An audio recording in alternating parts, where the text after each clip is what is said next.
Hey guys, welcome to the Sunday International Big Book Workshop. I'm Dan B and a recovered alcoholic. Great to see you all here today. This workshop is facilitated by Kemble H. This hmm study relies on you listening, but please, we pray that you have your big book in hand and follow along with a pen, pencil or highlighter and make any notes and pause if you need to. Also, write down any questions and we'll take them at the end of the meeting. We will keep everybody muted during the workshop except for the facilitators. Any inappropriate behavior will not be tolerated and you will be removed by one of the co-hosts. This meeting is being recorded. The audio portion only is being recorded and only of the facilitators. The recording will be stopped at the end of the workshop before taking any questions in order to preserve your anonymity. So here to kick off a great meeting, we open with a step 3 prayer found on page 63. If you'd really like to join me. God, I offer myself to thee, to build with me and to do with me as thou wilt. Relieve me of the bondage of self, that I may better do thy will. Take away my difficulties, that victory over them may bear witness to those I would help of thy power, thy love, and thy way of life. May I do thy will always. Thanks, guys. Over to you then, Kemble. Okay, thank you, Brother Dan. And I want to say happy Sunday, everybody, and welcome to the Keystone International Sunday Big Book Workshop. My name is Kimball. I'm a recovered alcoholic. I took the 12 steps and it commenced to create a personality change sufficient enough for me to recover from alcoholism. We all can achieve this thing, provided we follow a few simple directions. Anyway, today we're in There Is a Solution. And there is a solution for our alcoholism. Shoot, I never thought I'd find a solution for it. I thought I was going to drink till I was dead, which I should have been a lot of times, but we all know how that goes. My life was miserable. I couldn't be happy unless I was drinking. I couldn't take it, and I couldn't leave it alone. I didn't know I was suffering from an illness, especially an illness that only a spiritual experience could conquer. I wasn't too keen on this spiritual stuff at the time because I left the church when I was a teenager. I left church, joined the military, and I forgot all about church for the next 30, 40 years. I eventually got back into it, but my religion didn't solve my alcohol problem. But taking the 12 steps of Alcoholics Anonymous did, and I'm forever grateful for it. Grateful for everybody that's on this journey with me, and I'm grateful that everybody's here. So, this week, we're going to start here at the bottom of page 20. And we're going to pick it up from there, and there is a solution. You know, I tried to solve my own alcohol problem, y'all. I drank for 42 years. I know I spent 40 years trying to solve my own drinking problem. But I was always baffled. Another debacle, another drink, destruction started, and this stuff lasted because I couldn't stop myself from drinking no matter what I tried. What any other human tried, they couldn't. Doctors couldn't do it. Psychiatrists couldn't do it. I certainly couldn't do it. Treatment centers, detox, rehabs, everything. I went through practically everything, but I was still drinking, no matter how hard I tried.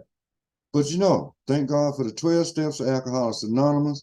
It showed me a way how I could recover from this thing. It shows all of us the way that we can recover.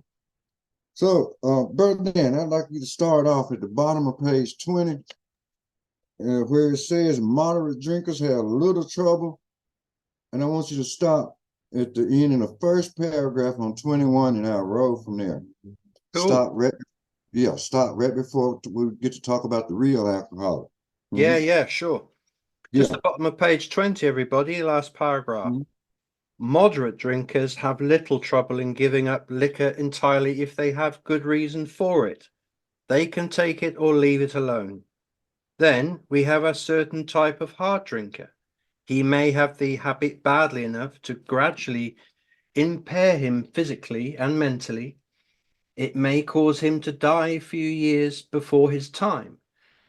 If a significantly strong enough reason, ill health, falling in love, change of environment, or the warning of a doctor becomes operative, this man can also stop or moderate.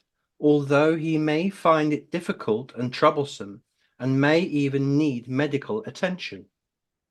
Okay, thank you, Brother Dan. No doubt. Bottom of page 20. It reads, moderate drinkers have little trouble in giving up liquor entirely if they have a good reason for it. They can take it or leave it alone. How many of us can relate with that, starting off being a moderate drinker? I know I can. There was a time when I could take a drink and I'd be okay. Wait, it may be another week, another month before I take another drink. There was a time when we all could take it or we could leave it alone. But then we graduated to the next step where it said about the heavy drinker. Now, then we have a certain type of hard drinker. He may have a habit badly enough to gradually impair him physically and mentally. Yeah, the brain starts to get some fog. We start drinking a little bit more, but the hard drinker can stop or moderate if he has a good reason for it. When I was a hard drinker, which it didn't last very long, I went pretty quick from moderate drinker to a heavy drinker to a real alcoholic. But at some point, I can look back now, and I'm pretty sure we all can. There was a time when we became a heavy drinker that we could stop or we could moderate. I can relate with that. Some days I could moderate it. Some days I could control it, right? Until I developed that physical allergy that we alcoholics suffer from. Then we lost all control. That's how it was, and from my experience, right? Now, I want to go back to something in the doctor's opinion. Matter of fact, on page XXX, Dr. Sickworth describes 5 classifications of alcoholics. So this was a game changer for me because it helped me to realize that something was wrong with me. So here on page XXX, in the doctor's opinion, it says the classification of alcoholics seems most difficult in much detail is outside of the scope of this book. There are, of course, the psychopaths who are emotionally unstable. This is the class 1, the unstable alcoholic. We are all familiar with this type. They are always going on the wagon for keeps. They are over remorseful and make many resolutions, but never a decision. I'm sure we all can relate to this. I used to make so many promises, sweet promises. And I would convince people, my spouse, my family, employees or whatever, I would convince them so hard that I'm so sorry. I'll never do it again. To the next day, boom. I was always making promises, but I never came to a decision. No. So I kept drinking. We all keep drinking at this time. Then he goes on to relate about there is the type of man who is unwilling to admit that he cannot take a drink. This is the class of denial. Oh man, people was telling me a long time ago, right? Say after the first 5 years that I was drinking, they was telling me, you can't handle your alcohol. I said, yes, I can. Watch me. And I was just out drinking, right? And I'm get to staggering, I get to talking trash, and I'll leave and have, just keep having fun. I could not stand the thought of somebody telling me I couldn't handle my alcohol. No, you must can't handle yours because I can keep drinking, but you can't.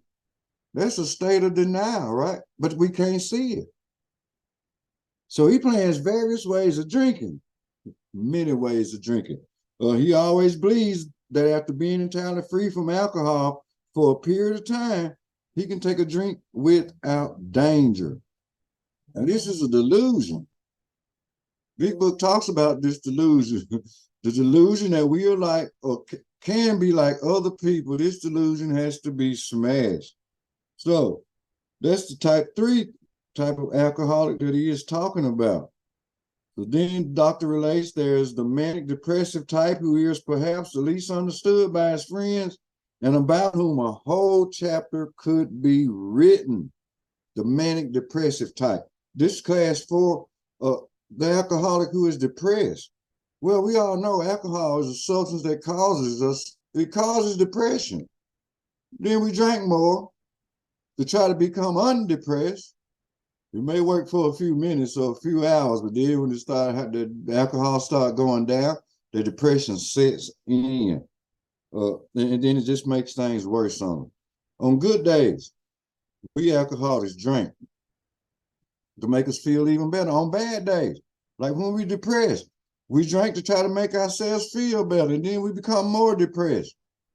The baffling feature of alcoholism, the utter inability to leave it alone, no matter how great the wish or the necessity may be. But then, here's Dr. Sitworth again. There are the types entirely normal in every respect, except in the effect alcohol has upon them. They are often able, intelligent, friendly people. Yeah, can we all relate to that? Yes, I know I was such a good, sweet, loving person until I got that drink in me. When I got that drink in me, no, everything changed. We're going to talk about that here on page 22 here shortly.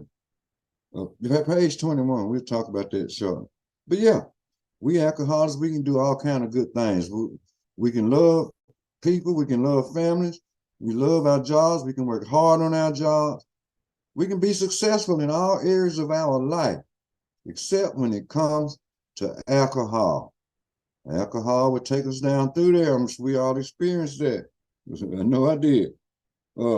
Then he talks about a whole chapter could be written about this type of alcoholic. Yes. Most of us are able, friendly, and intelligent until we take a drink. Yeah, I backed up a little too far. But here's the key point. All these and many others have one symptom in common. They cannot start drinking without developing a phenomenon of craving. So true. This is what makes us alcoholics. This is what sets us apart from the heavy drinker, the moderate drinker. This symptom, this is the first symptom of alcoholism, the physical allergy. I don't know about y'all, but when I was drinking, did y'all ever get thirsty? The more you drank, the thirstier you got? I experienced that. Yes. But one drink was never enough. When I crossed this line, I had lost all control. Drank here, boom, I already thinking about the third drink, the fourth drink, and thinking about how many more drinks I can put in me. At this point, the alcoholic, we have lost all control of our alcohol consumption. Wow. Thank God for this program of recovery piece. That's all I can say. And then Dr. Sitworth goes on to relate, this phenomenon, as we have suggested, may be the manifestation of an allergy, which differentiates these people. They're talking about us, the real alcoholic, which we finna discuss. And it sets them apart as a distinct entity. It has never been by any treatment with which we are familiar, permanently eradicated. The only relief we have to suggest is entire abstinence. Here, chronic alcoholics, we are doomed unless we can stop drinking permanently. But how are we going to be able to stop drinking? Well, that's the purpose of this program, and that's the purpose of us going through the book. There is a solution, but we got to find a solution, right? I know I tried to solve my own problem, right? And it just made every other problem in the world worse. I thought I was the solution, but in reality, alcohol was a solution for every problem I had in life. Then the problems piled up, and they kept piling up. Never stopped piling up. So, back to page 21. This is where we want to go now. Then it goes on to ask the question, what about the real alcoholic?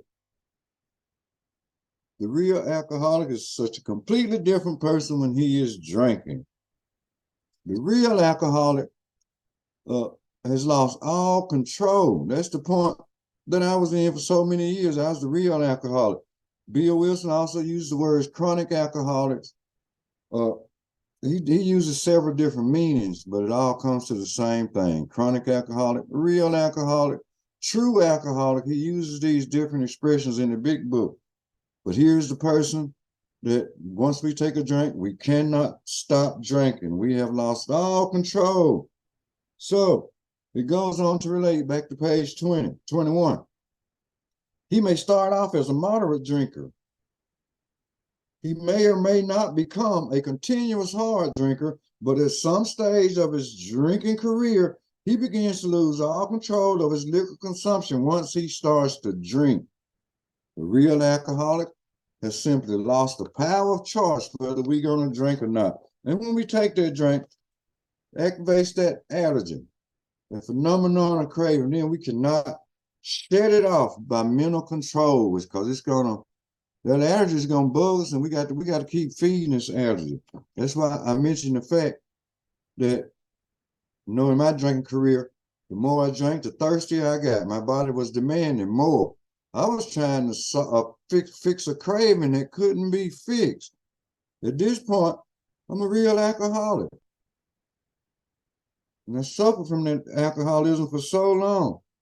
So he goes on to relate. Page 21. Here is a fellow who has been puzzling you, especially in his lack of control.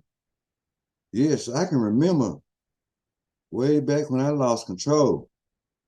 Because I could start drinking at night, and then I forget what happened during the night, and I don't know nothing till the next morning. People be telling me, my family used to tell me, my friends used to tell me things I was doing.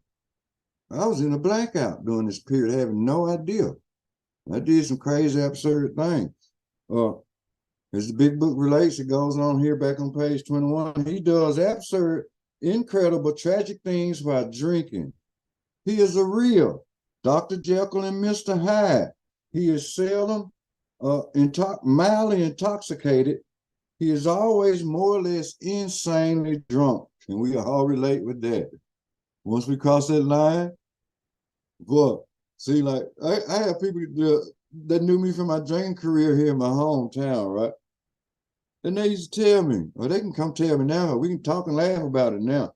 Every time they see me, I was insanely drunk, and I was walking around with 2 or 3 fifths in my possession at all times. And if I didn't have none, this is going to be a problem. Somebody was going to give me something to drink. That's just how crazy, absurd this stuff has us.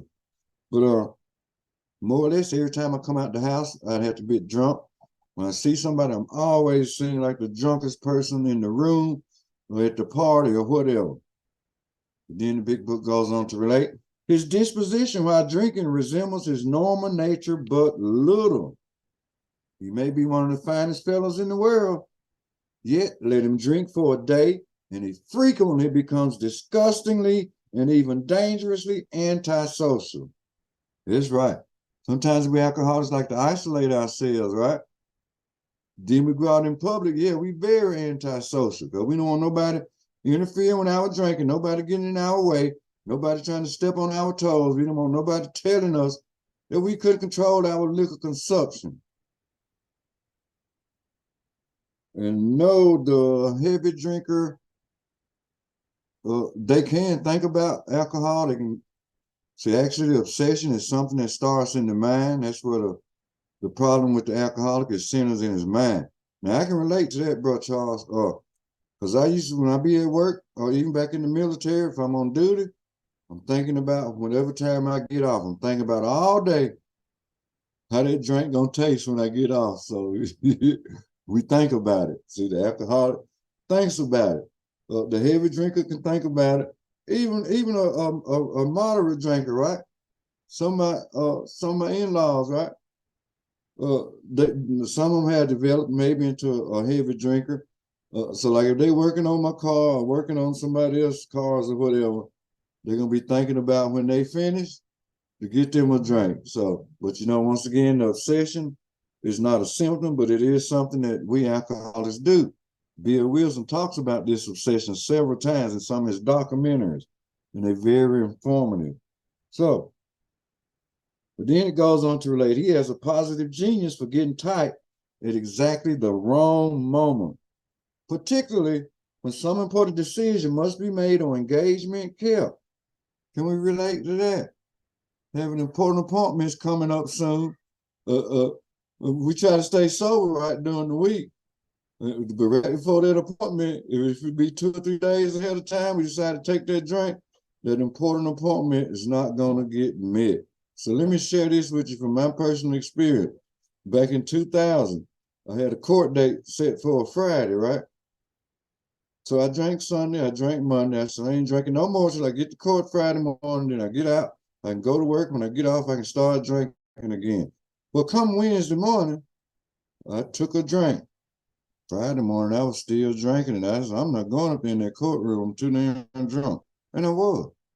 So I missed that important appointment. Of course, somebody had to bail me out and all this, my boss man. But that's how it does us. We can, at the point when we become real alcoholics, without a solution, we don't care what kind of appointment coming up or whatever. The drink usually wins. When it starts in the mind, it usually wins. So then back to page 21. He is often perfectly sensible and well balanced concerning everything except liquor. But in that respect, he is incredibly dishonest and selfish. Yeah, we alcoholics.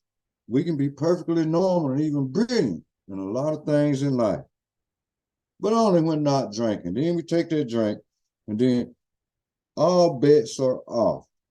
They're slap off. I know in my experience it was, no, ain't nothing else finna get done once I take that drink. Nothing but a drink for me. Drink for me. Okay, thank you, Michael. Yeah. Yeah, the military, right? Remember when I joined the military, they sent me to AA in '83, right? So they seen then. I had been in for 3 years at the time. So I'm like, well, why y'all sending me to this place called Alcoholics Anonymous? So my first thought, I wasn't missing work or nothing. But by George, every morning I stepped in formation, you can smell liquor from this end of the squad to that squad. It's coming off of me because I'm still full of it from the night before. So they said, well, we need to send you to AA. So I said, for what? What is this AA stuff about? I had no idea. When I got there, seeing these people smoking these cigarettes and cigars and they're sitting around, some of them were smiling and some of them didn't look too happy.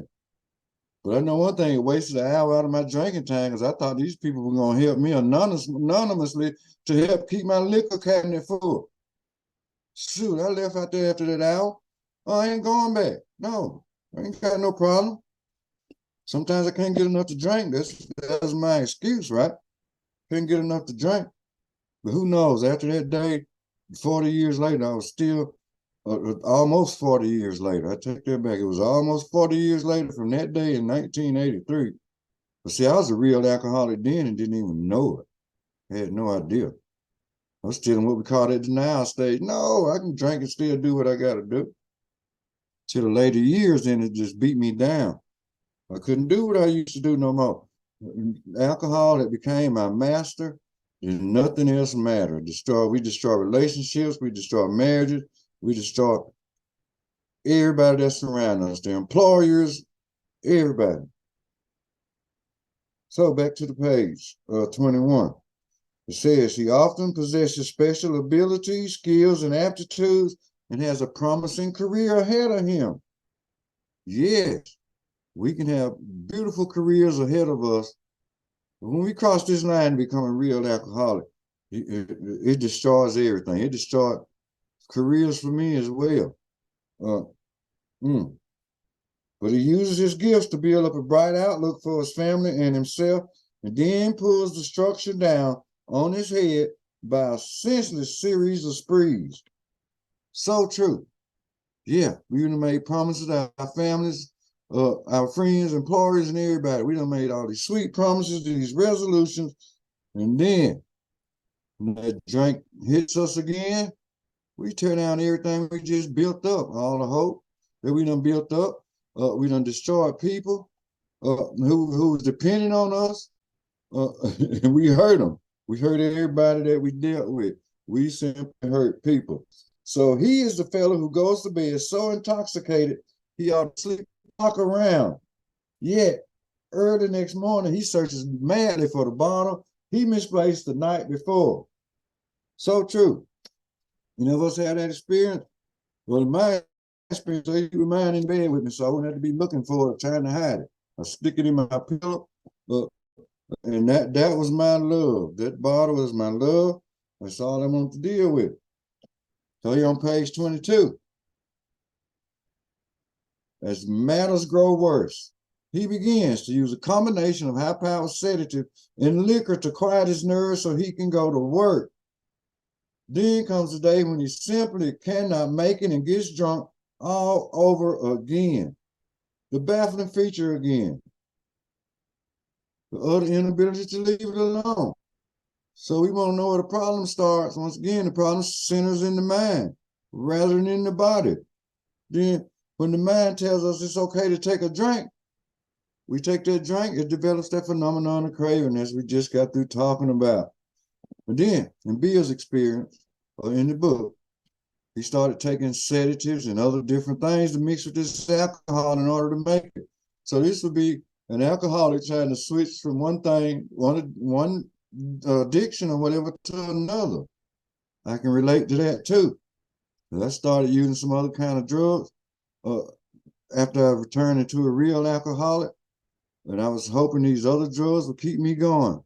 And all it did was kept my drunk going and just made life so much worse. It really did. So here's an important fact. It says, perhaps he goes to a doctor who gives him morphine or some sedative, which to taper off, thinking it's going to taper us off, right? I've been through all that too. Then he begins to appear at hospitals and sanitariums. Yes, some of y'all know a lot of my experience. I spent probably 12 to 15 times in treatment centers. Detox centers, I can't even remember the number. It's been over 20, 25 of those. Psych wards, a whole bunch of them. The VA used to keep, I'd always end up in the hospital. In the third floor, we used to call it the flight deck. The third floor, you're going to fly off of there. That was locked in, psych ward. Sticking me in the hip with different kinds of medicine to try to calm me down due to my alcoholism. That was the problem. Every time I went there, I was so full of alcohol. Every time I went to jail, I was full of alcohol. But I'm blaming them other people for my drinking problem. Well, why y'all bring me to jail just because I'm drinking? Well, fool, you was driving and drinking and driving. Hell, you was out there fighting. You done hurt somebody. No, they started it. That was no excuse to still take my butt to jail. But anyway, back to page 22. You go on to say, this is by no means a comprehensive picture of the true alcoholic. No doubt. But this description should identify him roughly. So our behavior patterns vary, right? Now, our behavior is not a symptom of alcoholism. It's what we alcoholics do. Our behavior change. Remember we talked about the real Jekyll and Mr. Hyde, right? Normal in every other respect except when it comes to alcohol. That alcohol takes effect and we turn into a different person. I know this from my experience. So we all may have something in common, right? At this point, we are dishonest and we selfish when it comes to alcohol. How many times we done lied to people about how much we drank? How many times we getting ready to go to an event and they tell us, our families tell us not to drink. Then we sneak in the bathroom, in my bedroom, or sneak some liquor outside on the porch and drink it. Then we try to act sober. And here I am staggering and falling down a slur of speech. You been drinking, ain't you? No. It's a lot. We very dishonest people. Then they want to question us. Well, how much have you drunk? It doesn't matter. I didn't drink but a half of a pint, right? A half a pint. We done drunk 2/5 at that time. But our behaviors pattern vary and they will show. Family been around us a while. And they used to us, after a point, they get used to us lying to them and just they think we full of crap anyway. And we are full of crap, to be honest with you. 99.9% of the time. That is my experience. No doubt. So, oh, man. So here. Well, back to page 22, it says, why does he behave like this? If hundreds of experiences have shown him that one drink means another debacle with all this attendant suffering and humiliation, why does he take that one drink? Man. One point right here I'd like to bring out. If all we have to do to recover from alcoholism was to never take that first drink. Then you want to say, why do I take that first drink? Don't know. We suffering from an illness of the mind too. That's why we take that first drink without it when we don't have a solution. So this is step one, right? Promise of step one. Without the solution, we're gonna drink again. And I'm sure we all had this experience, step one experience.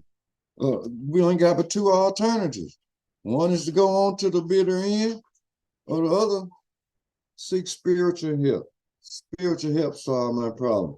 Matter of fact, that is the real solution to alcoholism. Spiritual experience, vital spiritual experience.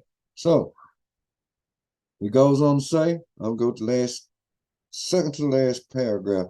It says, perhaps there will be a full answer. There will never be a full answer to these questions. Opinions vary considerably as to why the alcoholic reacts differently from normal people.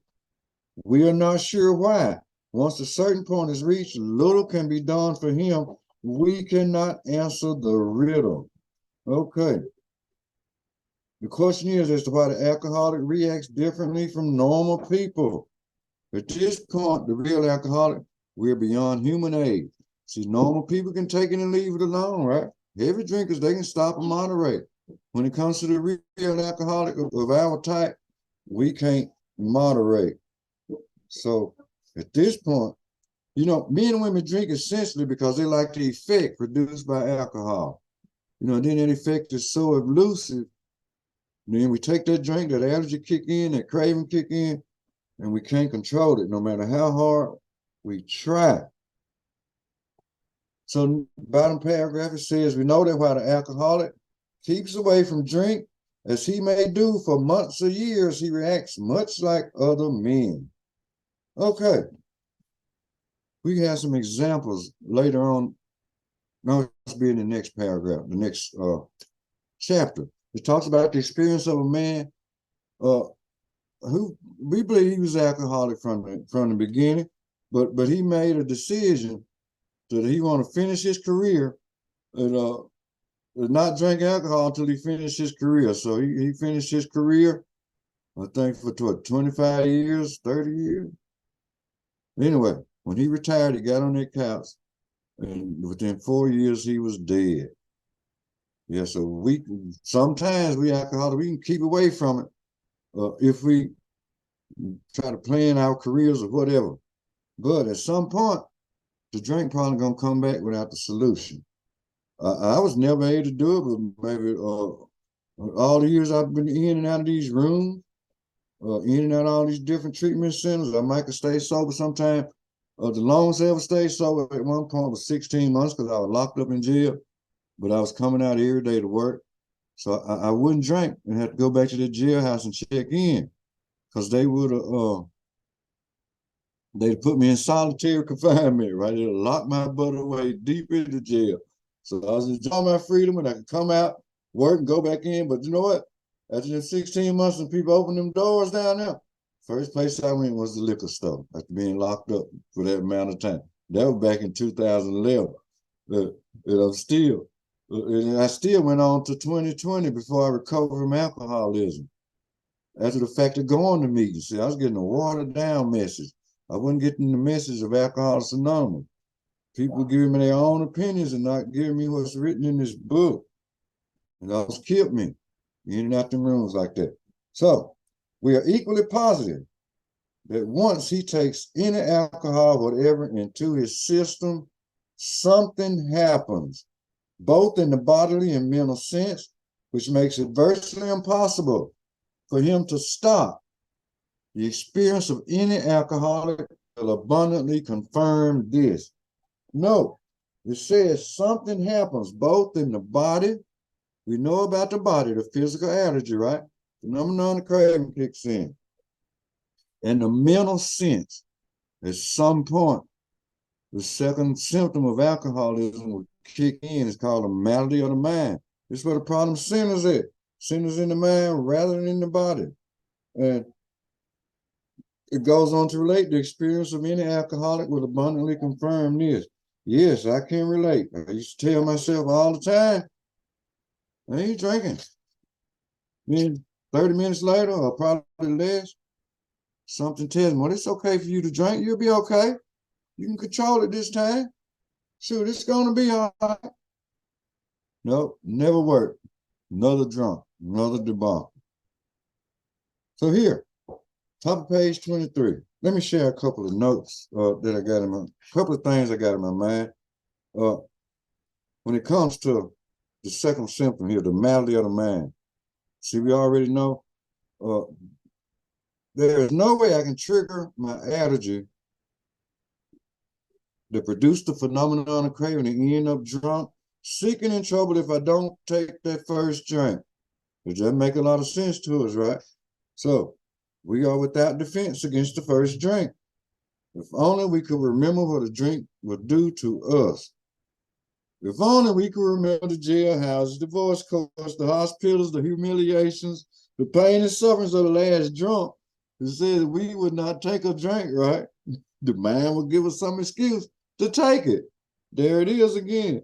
There is the main problem of the alcoholic is centers in the mind rather than in his body. There's a complete failure of the kind of defense that keeps us from putting our hand on a hot stove. Alcohol is similar to a hot stove.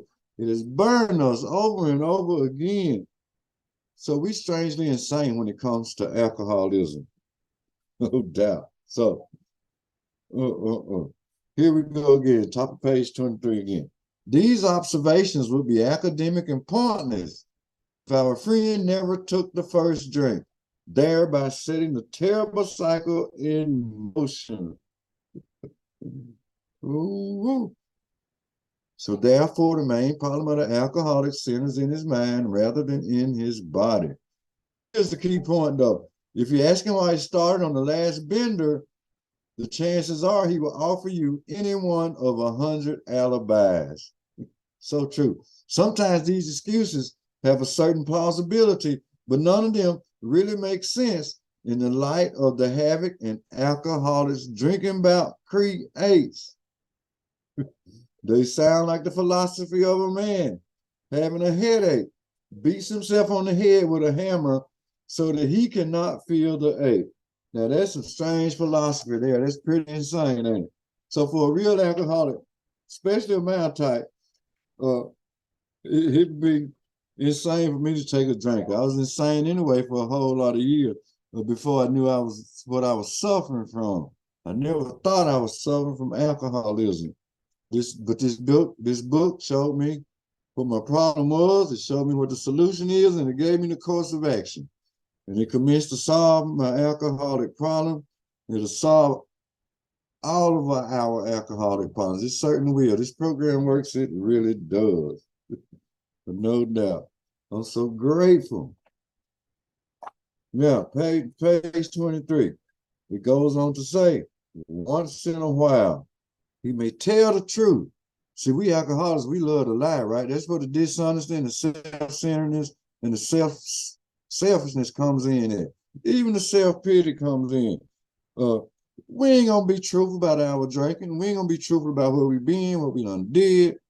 It's all a big lie. Lie. I was one of the best of them. Shoot, I was the top of the line lie. Boy, I lie so good.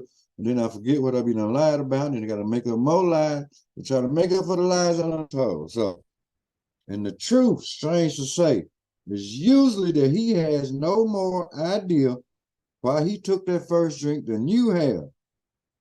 We alcoholics have lost the mental ability to choose not to drink. No, that's what we alcoholics do. Alcoholics drink, right? So we drink. That's what we do. We drink to get drunk. We don't drink just for the heck of it. The real alcoholic gonna drink and try to feel that craving up that never can be filled. So we make all kind of excuses. Now, in my experience, I made excuses about everything just to get a drink, just to have a valid reason to drink. If I couldn't find something in my room, I make an excuse. I couldn't find it, and I make an excuse to drink. Somebody feel like somebody may have offended me or looked at me wrong. That was an excuse for me to take a drink. If I felt like my wife or my family said something I didn't like, that was an excuse for me to take a drink. The sun was shining. That was an excuse for me to take a drink. If the wind was blowing, that was an excuse for me to take a drink. If it was storming, that was an excuse for me to take a drink. Well, maybe I can block the storm out now. And I'll go ahead and fight this tornado that's coming, right? That's an excuse. Use these crazy excuses, right? We alcoholics are full of excuses. So some drinkers have excuses which they are satisfied part of the time. But in their hearts, they really don't know why they do it. Once this malady, the condition of the mind, the malady, has a real hold, they are a baffled lot. There is the obsession that somehow, someday, they will beat the game, but they often suspect they are down for the count. Yes.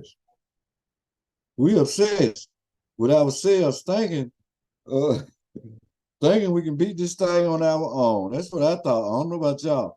But you know, alcoholism was above everything that was at my resources. Alcoholism was way above that.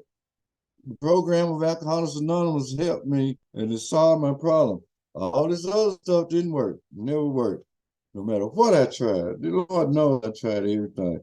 But anyway, we alcoholics, we think, yeah, we got it. I got this. You hear a lot of people in the meetings talking about, well, oh, you got this.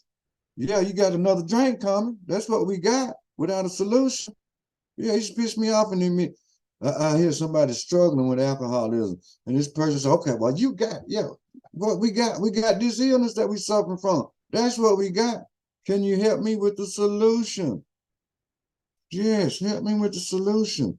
I tell you, God just don't. Some of the meetings I went to for years, man. So it makes me think about the fellowship Bill brought to Evie, the practical program of action, which is outlined in this big book, which will lead us all to the vital spiritual experience. That is the real solution for an alcoholic of our type. Vital spiritual experience. We will talk about that in this chapter 2, probably next week, before we can do it, because I'm running a little low on time today. But I just have so much I love to share. See, this is how I was 12-step through this thing. Line by line, page by page. I asked questions when I needed to. Studied the book like a textbook. It is a textbook. Without this solution, I'd still be drinking today. Because my religion and my preaching didn't stop me from drinking. No, I used to go preaching and I'm drinking the same few minutes after I get through. Wow, thank God, the last 4 years, plus I haven't had to pick up a drink. And this program solved that problem for me. Do I ever think about drinking? I wouldn't be human if I didn't. I'm sure we all say it might be fine, it might feel different, it might be good to take a drink. Then when that thought crops up, we ask God that wants to remove it. Because, at this point, we know we can't take a drink. No, we can't. Then when we find that power greater in ourselves, it will solve every problem that we have, not only with alcoholism, but as for me, it solves all other problems I have in life. So, back to where they often suspect they are down for the count. So on back to the last paragraph on page 23, it says how true this is, few realize. In a vague way, their families and friends sense that these drinkers are abnormal. But everybody hopefully awaits the day when the sufferer will rouse himself from his lethargy and assert his power of will. Well, by now we know willpower will not solve our alcoholic problem. Willpower is never enough. Then look, the people who care about us, right? They hope someday that we will be able to control the situation. But the fact is, without a defense against that first drink, we ain't controlling nothing because we out of control. Once we take that drink, we're even more out of control. That's when the Jekyll and Hyde effect kicks in. No, when the craving kicks in, we ain't finna stop. So, last little bit here on page 23, it says the tragic truth is that if the man be a real alcoholic, the happy day may not arrive. No doubt. He has lost all control. All of it. Ain't no turning back. once we lose that power of choice in drink and we cross the line from the moderate drinker to the heavy drinker to the real alcoholic, there is no turning back. So at a certain point, top of page 24, at a certain point in the drinking career of every alcoholic, he passes into a state where the most powerful desire to stop drinking is of absolutely no avail. This tragic situation has already arrived in practically every case long before it is expected. True information here. We alcoholics, we cross the line before we realize it. So once we cross the line, no desire is powerful enough to solve our problem. You know, people say Alcoholics Anonymous, the only requirement is a desire to stop drinking, right? Yeah, we can have these desires all we want. But once you cross that line, it's going to take more than just having a desire to stop drinking. We need to take the practical program of action. No, because it's step one problem. Shoot, I used to go to meetings. I got a desire to stop drinking. Shoot, leave the meeting and get drunk again because they didn't give me no kind of solution. Only until I was 12 step through this program, through this book. This is how I recover from alcoholism. Thank God for that. So we crossed the line. I crossed the line a long time ago, Peace, and I did not realize the condition that I was in. No, I ain't no alcoholic. So I used to tell my family, no, I ain't no alcoholic. I can stop when I get ready. But the lie detector determined that was a lie. I couldn't stop for nothing in the world. No way. A little bit about ourselves. If we have placed ourselves beyond human aid, then the AA fellowship alone will not bring about recovery from the illness of alcoholism, because the fellowship is made up of a bunch of human beings who are just as powerless as I am and as we are. People used to tell me, make that group your higher power, right? Well, that group is human. When we're beyond human aid, there's no other human that can help us solve our problem. So we got to look for something that's more powerful than human power. If me being a human being, if I could have solved my own problem, it would have been solved a long time ago. But see, the problem is, we real alcoholics can't solve our problem when we become beyond human aid. No, we're going to keep right on drinking and drinking again. This is my experience. I'm sure we all done had this experience in our drinking careers. It's a terrible place to be in, but it is what it is. Alcoholism is no joke. So here, the fact is, here on page 24, the fact is that most alcoholics, for reasons yet obscure, have lost the power of choice in drink. We alcoholics at this point, we won't be able to resist taking that first drink without a defense. No, I can relate. In my periods, some periods of my dryness, so years back, the years of my dryness, I'm not going to drink for a week, right? So the next day I might go somewhere and they got a beer. As soon as they offer me a drink, I'm taking it. I done forgot about everything else. No defense at the time. And notice this part of the book is written in italics, so this is a very important point. So I'm going to start it back over. The fact is that most alcoholics, for reasons yet obscure, have lost the power of choice in drink. The choice is gone. It's over with. Our so-called willpower becomes practically non-existent. That's true. But Bill Wilson thought willpower was going to fix his problem, but no, he drank again. Then fear sobered him up for a little bit. He drank again. So willpower, fear, no matter what it is never enough for a real alcoholic. Because the paragraph goes on and tells us we are unable at certain times to bring into our consciousness with sufficient force the memory of the suffering and humiliation of even a week or a month ago. We are without defense against that first drink. So true. Man, without a defense, we're going to drink again. That's my experience. Bottom of page 43. It relates once more. The alcoholic at certain times has no effective mental defense against the first drink. Except in a few rare cases, neither he nor any other human being can provide such a defense. His defense must come from a higher power. Amen to that. It must come from a higher power. The higher power I call is God, right? So I know we have atheists. I know we got agnostics in this group, but if they God keeps them sober, more power to you. Think, and that's beautiful. As long as it keeps you grounded, keeps you sober. And see, because this program, right? It's got everything we need to get sober and to stay sober. It provides everything that we need. You know what? I've been had a copy of this book since the early 80s, right? See, I used to read it sometime, then drink. I used to read it while I'm drinking. I didn't think I was alcoholic. I disqualified myself from ever thinking I had an allergy or ever thinking something was wrong with my mind. But the truth is, my mind was mentally twisted. And then when I got to drinking, I couldn't never stop. See, everybody else be passed out. Here I am still drinking the next morning. And then I'm calling them wimps because they can't hang. Y'all can't hang with me. But then I be done busted my butt. This behavior, tore up everything in my path. But thank God there is a solution for this thing. Because this thing is above all our pay grade. So, man, thank God for this program. Thank Bill Wilson and everybody that's been on this journey with me. No doubt. Brother Rob, Brother Dan, and Pam, y'all been here with me quite a while. This just gets better every day. So with that, I'm going to say roll tide for life, everybody. And thanks for being here for me. Amen. Okay, Brother Dan, thank you. No, thank you, Kimball. Roll Tide for life.